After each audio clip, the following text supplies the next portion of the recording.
ლიზი და დათვი ბუმბუ. ერთ პატარა სოფელში ცხოვრობდა გოგონა, სახელად ლიზი. ერთ დილას, როცა მზე თბილად ანათებდა, ლიზიმ გადაწყვიტა, ტყეში სასეირნო წასულიყო. გზაზე ჭრელი ჩანთა აიღო და თქვა: მარწყვებს დავკრებ და დედიკოს მივუტან. ლიზი ტყეში მიდიოდა და უცებ ბუჩქებიდან რაღაც შრიალის ხმა მოესმა. ვინ არის?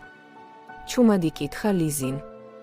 ბუჩქიდან გამოვიდა დიდი, მაგრამ ძალიან კეთილი დათვი, სახელად ბუმბუ. გამარჯობა, პატარა გოგონა, ღიმილით თქვა ბუმბუმ, რატომ ხარ მარტო ტყეში? მარწყვებს ვკრებ დედიკოსთვის, უპასუხა ლიზიმ, შენ ვინ ხარ? მე ბუმბუ ვარ, ამ ტყის მცველი. თუ გინდა საუკეთესო მარწყვების ადგილს გაჩვენებ. ლიზი ცოტა დაფრთხა, მაგრამ ბუმბუს თბილმა ხმამ გაამხნევა. კარგი, წავიდეთ, თქვა მან. ისინი ერთად მივიდნენ პატარა მზიან მინდორზე, სადაც მარწყვები მზეს უყურებდნენ. ლიზი აღფრთოვანდა. უი, რამდენი მარწყვია? ბუმბუმ უთხრა.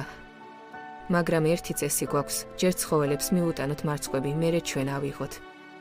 მათ მარწყვები მოაწოდეს ჩიტებს, კურდღლებს და პატარა მელაკუდას. ბოლოს კი ლიზიმ თავისი ჩანთათქმული მარწყვებით გაავსო. უკან გზაზე ლიზიმ უთხრა. ბუმბუ, შენ ყველაზე კარგი მეგობარი ხარ, ვინც კი ოდეს მემყოლია. და შენ ყველაზე კეთილი გოგო ხარ, უპასუხა დათვამ. ლიზიმ დედიკოს მარწყვები მიუტანა და ბუმბუს ამბავი უამბო. იმ დღიდან, როცა ლიზი ტყეში მიდიოდა, ბუმბუ ყოველთვის სადღაც ახლოს იყო, რომ მასთან ერთად გაეზიარებინა სეირნობა, მარწყვები და ღიმილები.